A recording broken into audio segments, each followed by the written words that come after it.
नमस्कार, Avon news में आपका स्वागत है। मैं हूं आपके साथ वैभव। रुक करेंगे इस वक्त की हेडलाइंस पर। 4 देशों की यात्रा के लिए पीएम मोदी रवाना। जर्मनी, स्पेन, रूस और फ्रांस की यात्रा पर है पीएम। सबसे पहले जाएंगे जर्मनी। बड़े निवेश और सहयोग समझौतों पर लगेगी मुहर।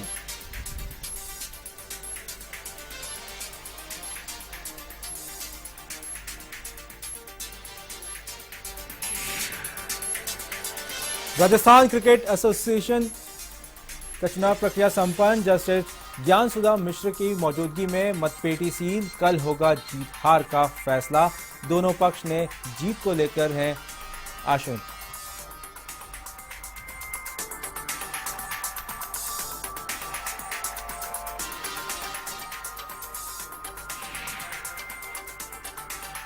सीकर के देवराला गांव में विवाहिता ने की आत्महत्या। फांसी लगाकर दी जान। पीहर पक्ष ने लगाया दहेज हत्या का आरोप। वहीं पुलिस मामले की जांच में जुटी।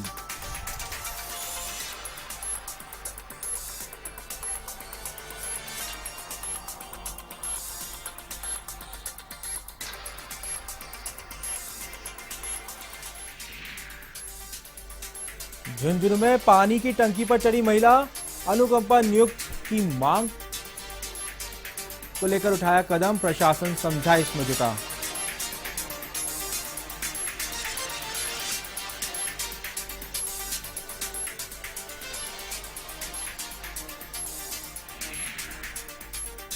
और प्रदेश में बदला मौसम। तेज अंधड़ के साथ हुई बारिश से गिरा पारा। आमजन को भीषण गर्मी से मिली राहत।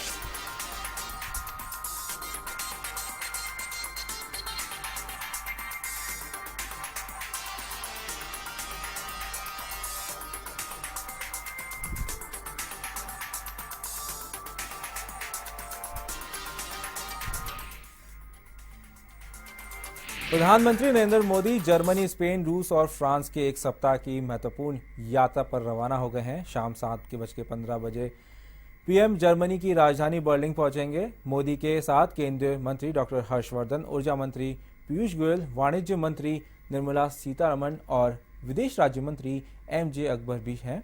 पीएम के इस दौरे में आर्थिक, रक्षा, विज्ञान एवं प्रौद्योगिकी और परमाणु के क्षेत्र में द्विपक्षीय सहयोग पर बातचीत होगी। साथ ही यूरोपियन संघ, भारत मुक्त व्यापार समझौता, आतंकवाद के खिलाफ लड़ाई बातचीत के मुख्य एजेंडा में शामिल हैं। जर्मनी पहुंचने पर वहां के चांसलर एंगेला मार्केल अपने सरकारी आवास मैसेबर्ग कंट्री रिट्रीट में पीएम का स्वागत करेंगे और दोनों नेता परस्पर हितों के मुद्दों पर विचार विमर्श करेंगे। प्रधानमंत्री जर्मनी की यात्रा के बाद 30 मई को देर रात स्पेन पहुंचेंगे। मोदी 1 और 2 जून को रूस के सेंट पीटर्सबर्ग में होंगे, जहां वह 1 जून को राष्ट्रपति व्लादिमीर पुतिन के साथ 18वीं भारत रूस वार्षिक शिखर बैठक में भाग लेंगे। आपको बता दें कि यह पीएम मोदी का काफी समय बाद ये विदेश दौरा है।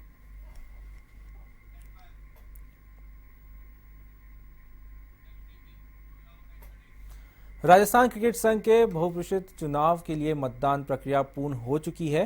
जस्टिस ज्ञानसुधा मिश्र की मौजूदगी में मतपेटी को सील करवाया गया है। जस्टिस जेके रांका की अदालत इसका फैसला करेगी। हालांकि चुनाव प्रक्रिया में फेरबदल देखने को मिला। अब चुनाव पर्यवेक्षक की मौजूदगी में दोनों गुट इस बात पर राजी हो गए कि मतदान के बाद मतगणना नहीं होगी, जबकि पूर्व में हाईकोर्ट ने कहा था कि मतगणना हो सकती है, लेकिन चुनाव परिणाम सीलबंद रहेंगे। साथ ही भरतपुर क्रिकेट संघ को भी हाईकोर्ट ने राहत दी। हाईकोर्ट के अनुसार भरतपुर क्रिकेट संघ का मत सीलबंद नहीं रहेगा। आरसीए चुनाव में अध्यक्ष पद के लिए मुकाबला कांग्रेस के दिग्गज नेता और पूर्व केंद्रीय मंत्री सीपी जोशी और आईपीएल के पूर्व चेयरमैन रहे ललित मोदी के बेटे रुचिर मोदी के बीच है।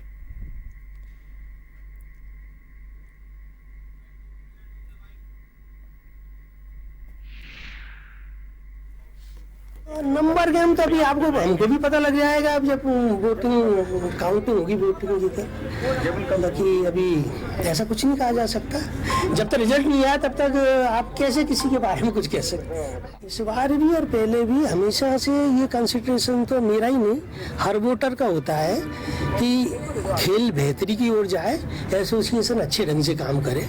हर वोटर ये सोच के ही वोट देता है। सबकी मान्यता अलग अलग हो सकती है, लेकिन उसके दिमाग में कहीं ना कहीं ये चीज़ तो रहती ही है कि अभी क्रिकेट है तो क्रिकेट एसोसिएशन है तो पदाधिकारी है, बाकी तो सब खत्म हो जाएगा। और उसके बाद हम ये कहने में बहुत गर्व महसूस कर रहे हैं कि रुचिर जीतेंगे भैया, ये तय हो गया।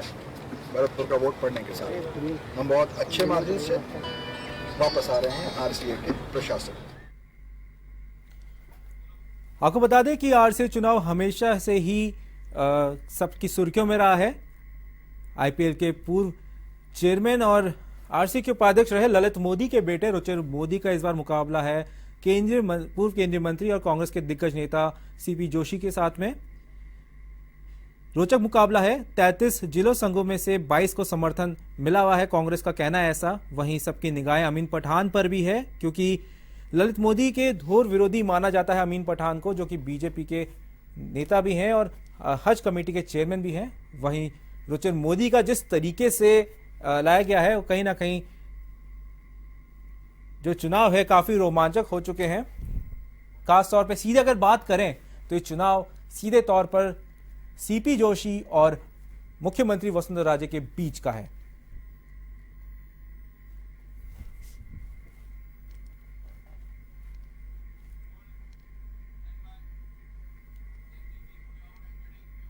झुंझुनू पुलिस लाइन में रहने वाले कांस्टेबल सुरेश की मौत के बाद उसकी पत्नी सरकारी नौकरी की मांग को लेकर पानी की टंकी पर चढ़ गई। जानकारी के अनुसार सांवलोद निवासी सुरेश की मौत हो गई थी। इसके बाद उसकी पत्नी अनीता सरकारी नौकरी की मांग को लेकर झुंझुनू तहसील के पास स्थित पानी की टंकी पर चढ़कर बैठ गई है।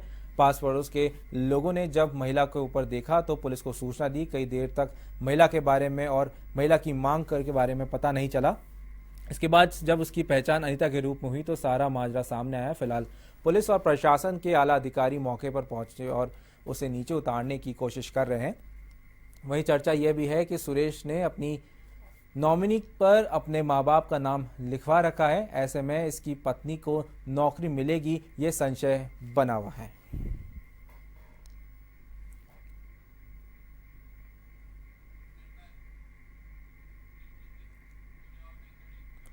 राजधानी के शास्त्री नगर थाना इलाके में रविवार देर शाम शौच के लिए गए एक युवक का सोमवार सुबह नाले के पास शव मिलने से सनसनी फैल गई। सूचना पर पुलिस मौके पर पहुंची और मामले की छानबीन शुरू की। पुलिस घटना के पीछे हत्या की आशंका भी जता रही है। जानकारी के अनुसार शास्त्री नगर में कलाकार कॉलोनी निवासी किशन राणा पुत्र सुरेश राणा देर शाम शौच के लिए गया था, जिसके बाद वह पूरी रात घर नहीं आया और सुबह वन विभाग की नर्सरी स्थित नाले के पास उसकी लाश मिली। लोगों की सूचना पर मृतक के परिजन मौके पर पहुंचे। मृतक के परिजनों की घटना की जानकारी पुलिस को दी। पुलिस ने बताया कि युवक के चेहरे पर चोट के निशान हैं और मुंह पर खून निकल रहा है, इसलिए हत्या की आशंका भी जताई जा रही है। पुलिस परिजनों से युवक के संबंध में जानकारी ले रही है और आसपास के लोगों से पूछताछ कर रही है। चोट के निशान हैं और मुंह से खून निकल रहा है, इसलिए हत्या की आशंका भी जताई जा रही है। पुलिस परिजनों से युवक के संबंध में जानकारी ले रही है और उसके आसपास के लोगों से पूछताछ भी कर रही है।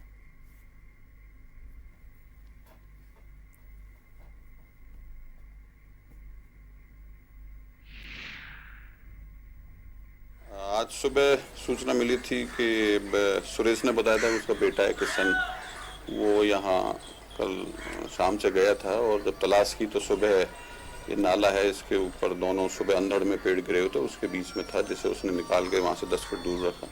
इस पर पुलिस आई है और उसका पूरा तहकीकात की है, फोटोग्राफी वगैरह करवाई है, एफएसएल की टीम को बुला लिया है और अब उसको पोस्टमार्टम कर। धौलपुर के बाड़ी कस्बे में क्रिकेट नहीं खिलाने की बात झगड़े का रूप ले लिया। कुछ युवकों ने अन्य युवक के घर जाकर मारपीट कर झगड़े में पिता और पुत्र को घायल कर दिया।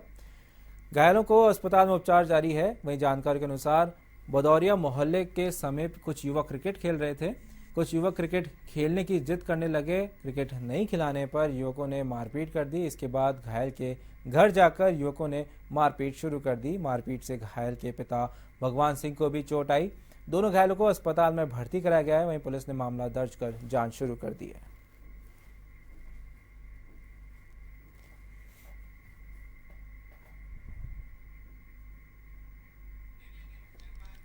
भिलवाड़ा की खुली जेल में सजा काट रहे एक युवक की बीमारी के चलते देवेंद्र सिंह की मौत हो गई। वहीं कोदूकोटा ग्राम के पास नीलगाय से मोटरसाइकिल टकरा जाने से ग्रामीण की मौत हो गई। पुलिस ने दोनों शवों को पोस्टमार्टम करवाकर परिजनों को सौंप दिया। भिलवाड़ा की खुली जेल में सजा काट रहे करेड़ा ग्राम निवासी देवेंद्र सिंह राजपूत पिछले कई दिनों से बीमार चल रहा था, जिसे उपचार के लिए महात्मा गांधी चिकित्सालय में भर्ती कराया गया। उपचार के दौरान उसने दम तोड़ दिया।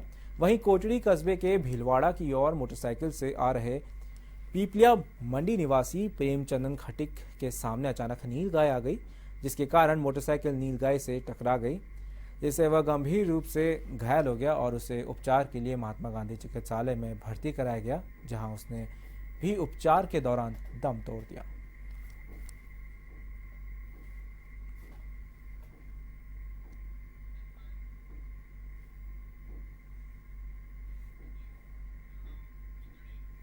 सीकर के अजीतगढ़ के देवराला गांव में एक विवाहिता ने फांसी लगाकर अपनी जीवन लीला समाप्त कर ली।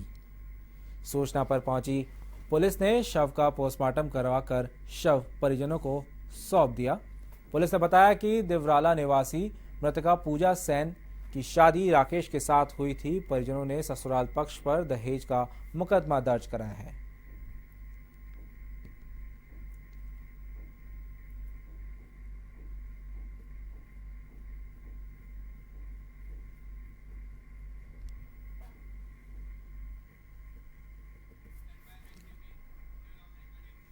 धौलपुर जिले के बाड़ी कस्बे के हथियापुर होली ढांडा मोहल्ले पे सो रहे युवक पर जलता दीपक गिर जाने से युवक गंभीर रूप से झुलस गया। युवक को अस्पताल में भर्ती कराया गया, जहां से उसे धौलपुर के लिए रेफर कर दिया गया।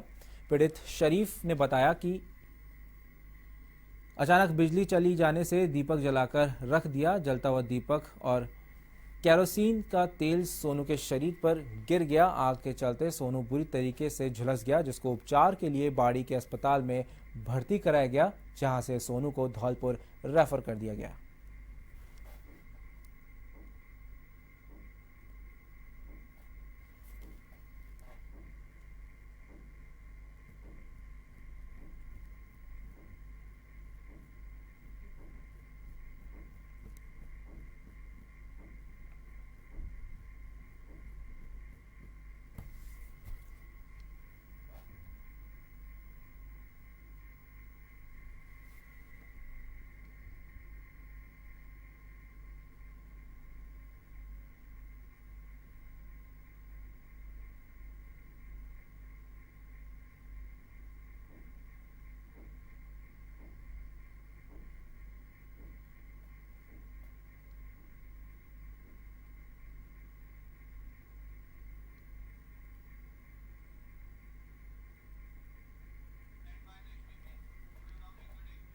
अजमेर के नसीराबाद रेलवे स्टेशन पर अव्यवस्थाओं का आलम यात्रियों के लिए परेशानी का सबक बना हुआ है।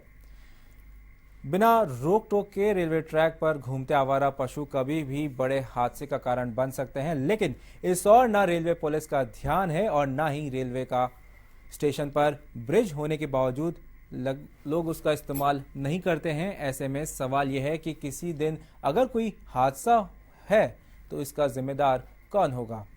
आपको बता दें कि देश प्रदेश ही नहीं बल्कि पूरे देश की बात करें तो सब जगह गंदगी का जो आलम है रेलवे स्टेशन पर देखने को मिल रहा है। वहीं आवारा पशुओं की जो भीड़ है ये भी साफ देखी जा सकती है।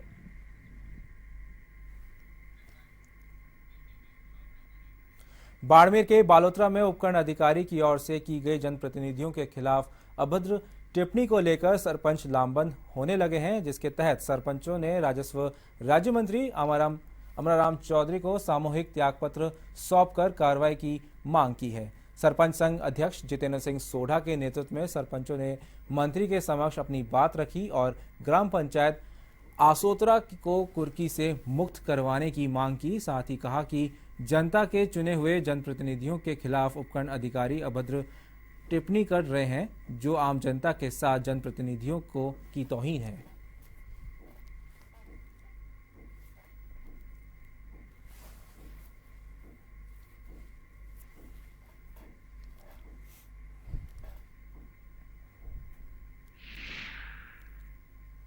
साहब ने कहा, मैंने कहा हमारी जमीन पंचायत की कुर्क हुई हुई है, पंचायत आगे नोटिस लगा हुआ है। साहब ने एप्लीकेशन दी, साहब ने कहा हमारी पंचायत लॉक लगा हुआ है। तो साहब ने कहा कि आप तो सब झूठे काम करते हो और आप फंस जाओगे, झूठे काम करते हो आप जेल जाओगे। भरतपुर के डीग पुलिस ने नशीला पदार्थ खिलाकर लूटने वाले गिरोह के एक सदस्य को गिरफ्तार किया है। थाना प्रभारी अभी चौधरी ने बताया कि मुखबिर की सूचना पर पुलिस ने बस स्टैंड से मुकेश तोली निवासी यूपी को गिरफ्तार किया है। आरोपी पर 3 महिलाओं से गहने लूटने का मामला दर्ज है। पुलिस आरोपी से पूछताछ में जुटी हुई है।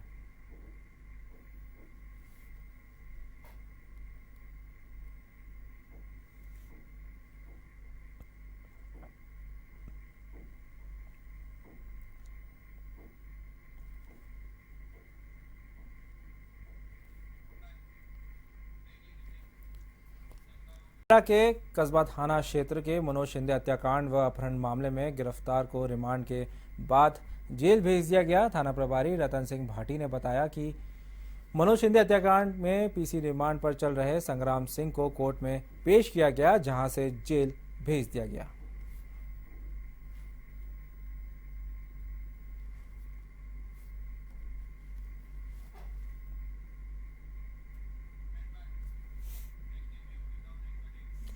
अलवर के तेजारा में अंधड़ के साथ हुई बारिश ने नगरपालिका प्रशासन की पोल खोलकर रख दी। साफ सफाई के दावे करने वाले प्रशासन के खिलाफ लोगों में रोष बना हुआ है। बिजली घर रोड पर नाले की सफाई नहीं होने के कारण रोड पर गंदा पानी राहगीरों के लिए परेशानी का सबब बना हुआ है।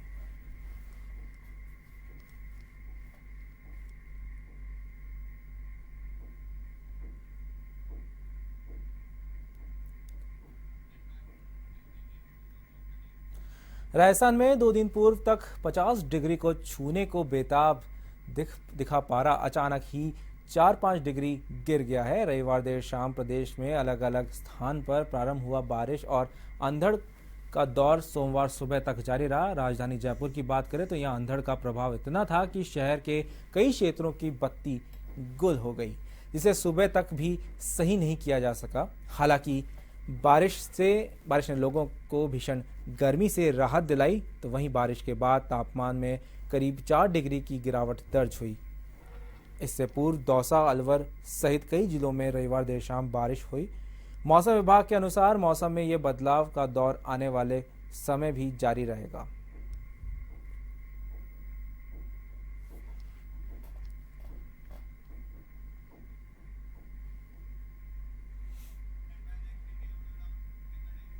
वहीं बारां के शाहबाद उपखंड क्षेत्र में धूल भरी आंधियों के साथ मौसम में एकाएक बदलाव आया।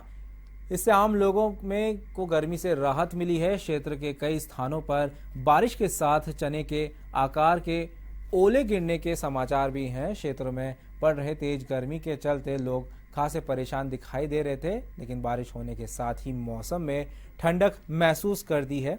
वहीं तेज आंधी के चलते रात भर से उपखंड क्षेत्र में बिजली गुल रहने से लोगों को काफी परेशानियों का सामना करना पड़ा।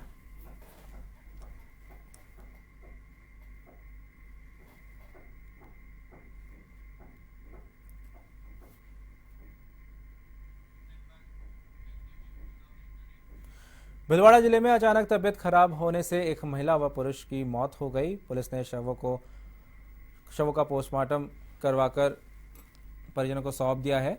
अजमेर जिले के सावर थाना क्षेत्र के छिकोलिया ग्राम के रहने वाले सोनिया रैंगर की अचानक तबीयत खराब हो गई, जिसे उपचार के लिए महात्मा गांधी चिकित्सालय लाया गया, जहां उसने उपचार के दौरान दम तोड़ दिया। तो वहीं भीलवाड़ा के भीमगंज थाने के एएसआई गोपाल सिंह ने बताया कि थाने में सूचना मिली कि भीत के बालाजी के पास किसी का शव पड़ा हुआ है, जिस पे मौके पर पहुंचकर युवक की पहचान गुल मंडी निवासी मोहम्मद अकरम लुहार के रूप में पहचानी हुई।